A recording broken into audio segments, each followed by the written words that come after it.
Welcome to Drawliper channel, and in today's video I'm going to show you how to check screen time in your Samsung Galaxy A06 phone. So at first open up your settings app.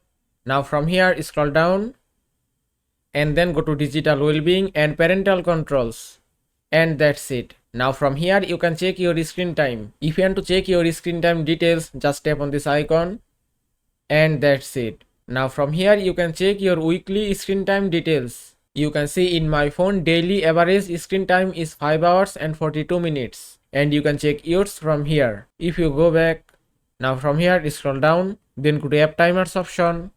You can also add app timers for any tab as you want. If you want to add timer for Facebook app, just find Facebook, then select it, then tap on set timer, and then set any time as you want, then tap on done, and it's done. And that is how you can check screen time in your Samsung Galaxy A06 phone. I hope this video was helpful. If it was, please give it a thumbs up and don't forget to subscribe.